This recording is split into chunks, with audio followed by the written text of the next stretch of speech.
We're trying to manage exchange rate instability. We're trying to ensure that there is growth, and we're trying to ensure that our local currency is accepted, not just by the market, but also by the government.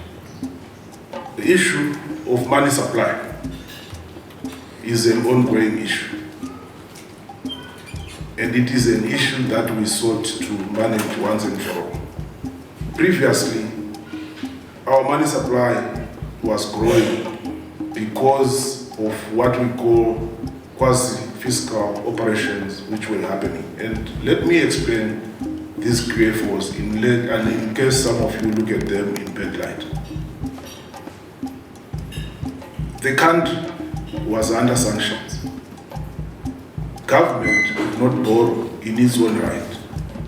So those lenders who were willing to at least assist us as a country came up with a workaround where they would rather lend to the central bank and then use the export surrender as a source of repayment.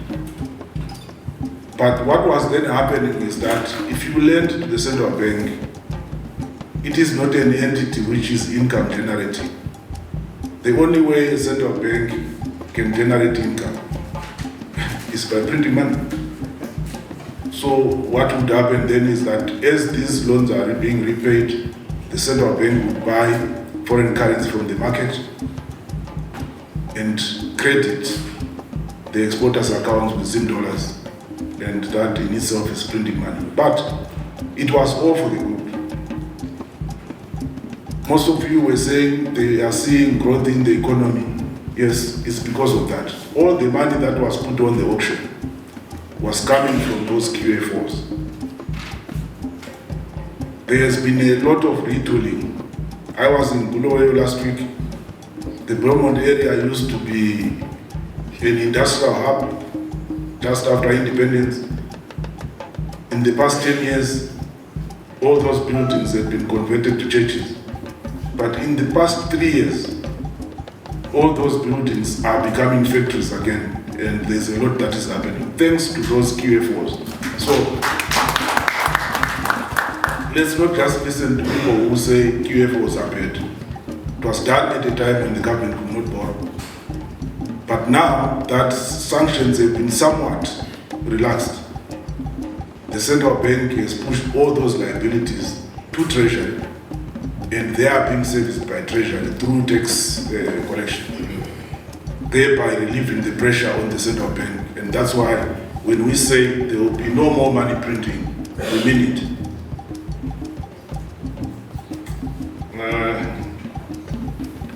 The need for policy consistency and restoration of trust and confidence.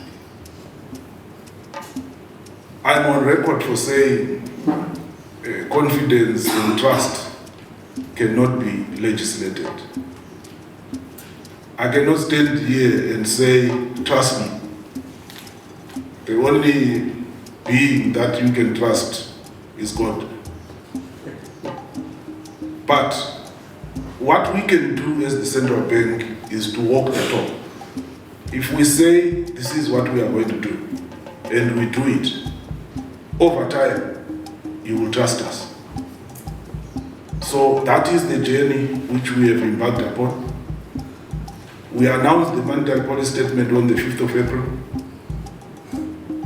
and we have undertaken that there will be no flip-flopping. That becomes our monetary policy blueprint.